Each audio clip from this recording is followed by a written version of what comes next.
हर हर महादेव। जय शिव गुरु। देवों के देव महादेव के चरण में कोटि कोटि प्रणाम। मैया पार्वती के चरण में प्रणाम। और आप सब गुरु बहन आ गुरु भाई लोगन के दिल से प्रणाम। आप देखत बानी शिव चर्चा भोजपुरी अमृता के संग, जहां हर दिन सुनाई जाला सच्ची, भावुक आजीवन बदल देवे वाली शिव कथा बहनी। आज हम रउआ सबके एगो ऐसन कहानी सुनावे जा रहल बानी जे सुन के दिल कांप जाई। आंख से आंसू अपने आप निकल आई। ई कहानी हदू सगी बहन के, एक बहन जे भगवान के भरोसा कैली, आ दूसरी जे घमंड आ लालच में सब कुछ गंवा दिहली। एक गो छोटा सा गांव रहे।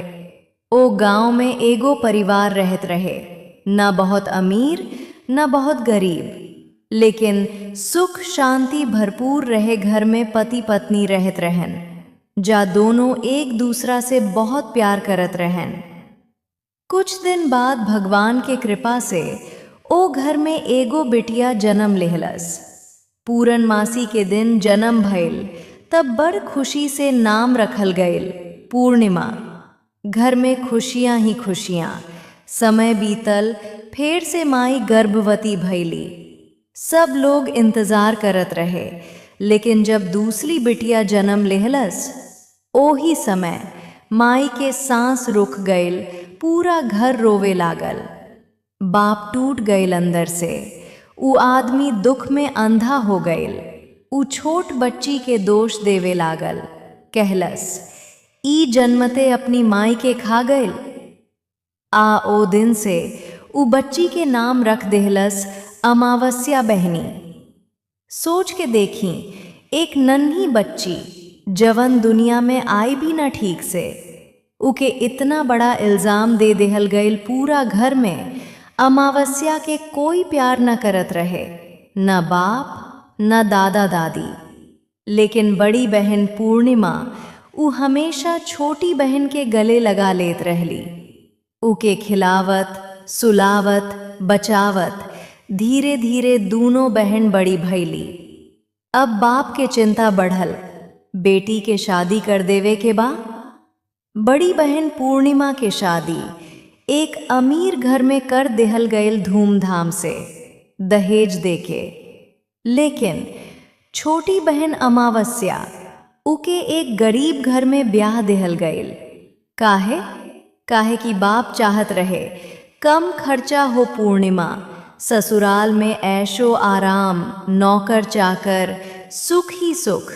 लेकिन अमावस्या छोट घर, कुस के छत, खुद खाना बनावे, खुद काम करे, फिरो ऊ शिकायत न करत रहली।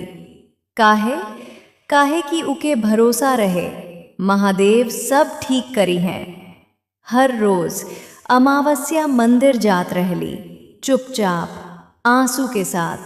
कहली, हे महादेव, हम गरीब बानी, लेकिन दिल से तोहार बानी। एक दिन पूर्णिमा के घर शिव चर्चा रखायल। पूरा गांव में निमंत्रण गइल, लेकिन अपनी सगी बहन अमावस्या के न बुलावल गइल। जब अमावस्या देखली सब लोग जा रहल बा, ऊ सोचे लगली, का हम इतना गिर गइल बानी कि हमके बुलावल भी न गइल। फिरो भगवान के नाम पर ऊ चुपचाप चल दिहली।